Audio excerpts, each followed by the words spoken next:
الحمدللہ رب العالمین والصلاة والسلام علی سید المرسلین اما بعد فاعوذ باللہ من الشیطان الرجیم بسم اللہ الرحمن الرحیم۔ پڑھیے الصلاة والسلام علیک یا رسول اللہ وعلی آلک واصحابک یا حبیب اللہ۔ الصلاة والسلام علیک یا نبی اللہ وعلی آلک واصحابک یا نور اللہ۔ سرکار دو عالم صلی اللہ تعالی علیہ وسلم کا فرمان عالی شان ہے، اِنَّ لِلَّهِ مَلَائِکَةً سَیَّاحِینَ فِی الْأَرْضِ یُبَلِّغُنِی عَنْ أُمَّتِ السَّلَام۔ آقا فرماتے ہیں زمین پر کچھ فرشتے گھومتے پھرتے ہیں جو میری امت کا سلام مجھ تک پہنچاتے ہیں، یعنی ان فرشتوں کی ڈیوٹی یہ ہے کہ وہ امتی کا سلام بارگاہ رسالت میں پہنچاتے ہیں۔ اچھا، یہ تو عام دنوں کی بات ہے۔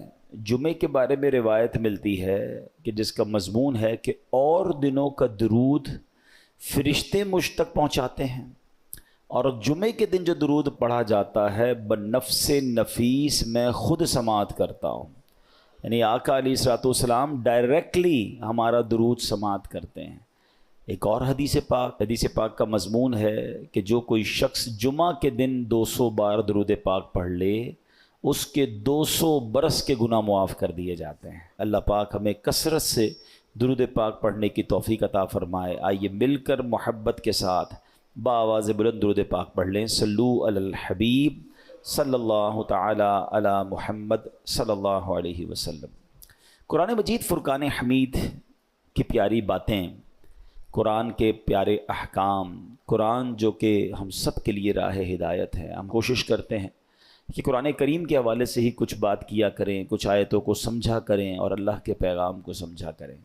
قرآن مجید ایک ایسی کتاب ہے جو ہمارے لیے راہ نجات بھی ہے، راہ ہدایت بھی ہے، گائیڈ لائن بھی ہے، اور وہ باتیں جو ہم اپنی عقل سے، اپنے یوں سمجھیے کہ جو اسباب ہیں اس سے جہاں تک رسائی نہیں ہوتی، قرآن اس سے آگے کی رہنمائی عطا فرماتا ہے۔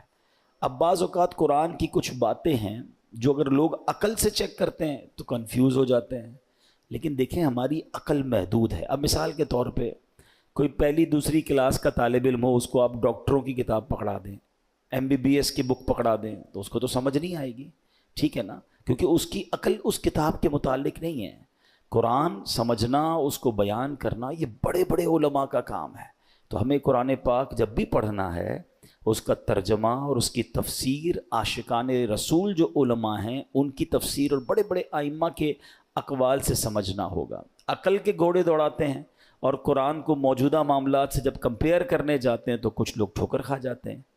جیسے مثنوی شریف میں ایک بار ایک فلسفی کہیں سے گزر رہا تھا، اس کے کانوں میں قرآن کی تلاوت کی آواز آئی اور اس نے سورہ ملک کی تلاوت سنی، اور سورہ ملک کی جب آخری آیت اس نے سنی، ہم نے کئی بار سنی ہوگی، قُلْ أَرَأَيْتُمْ إِنْ أَصْبَحَ مَاؤُكُمْ غَوْرًا فَمَنْ يَأْتِيكُمْ بِمَاءٍ مَّعِينٍ۔ کئی باری آیت سنی۔ ترجمہ کیا ہے اس کا؟ آسان ترجمہ قرآن کنز العرفان، تم فرماؤ بھلا دیکھو تو اگر صبح کو تمہارا پانی زمین میں دھس جائے تو وہ کون ہے جو تمہیں نگاہوں کے سامنے بہتا ہوا پانی لا دے؟ یہ آیت کریمہ سن کر وہ فلسفی تکبر اور غرور میں کہنے لگا